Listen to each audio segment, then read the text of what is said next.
Okay, Yamaha YT6800. This is the better of the two machines. The other machine has a bit of an unfortunate update. Hopefully it will be an easy fix, but I really don't know as of right now. But this one here is, like I said, the better of the two. I am just getting ready to pressure wash it. This machine will be going back together. I do have the clips for the front of the deck.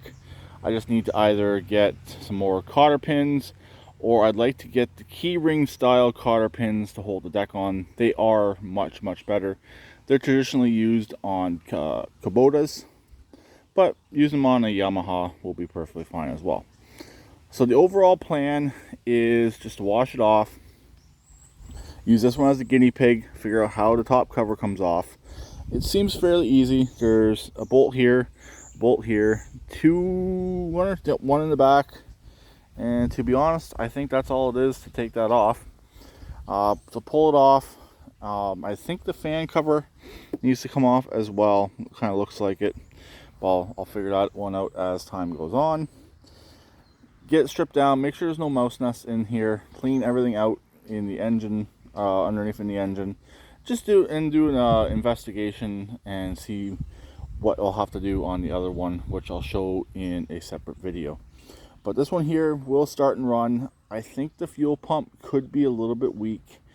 I'm considering putting this together and using it to cut grass, just to make sure that the fuel pump will keep up with the machine and there's no issues. If there is issues, I have an inline electric pump I'll be putting on here, probably at the back, since they like being fed gravity fuel and then they pump it out. They don't like pumping it or sucking the fuel. So that's the idea with this. To install it, all I'll really do is I'll put a secondary inline filter right here where the stock fuel pump is. I'll leave the stock fuel pump alone. I'll just cap off the inlet and outlet, leave the vacuum line going into it. Really no reason to remove it, just in case someone wants to put back a factory pump in the future. Then in the back, it'll go from the tank to the original fuel filter and to the pump. So I want to filter it before the pump and after the pump. Really, filtering it after the pump is not really a big deal, but I'll do it anyways. Here is actually the pump in question if it comes out to having to use it.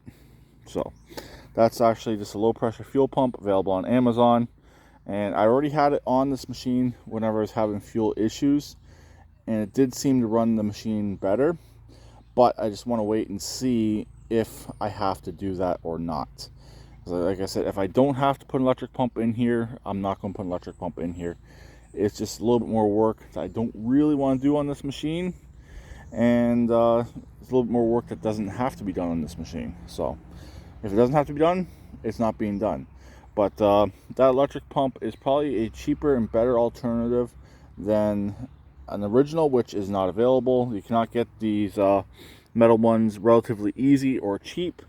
The cheap plastic ones, yes, they're available. Again, they're cheap plastic, but these metal ones are the better ones.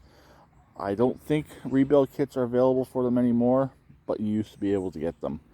So, done with the rambling. Get this pressure washed. Once I have the top cover removed, I'll probably do a short just showing what it looks like and what you have to look out for when you have issues with your Yamaha YT6800. Okay, so I'll talk to them later. Please keep it redneck like always, and please subscribe and comment.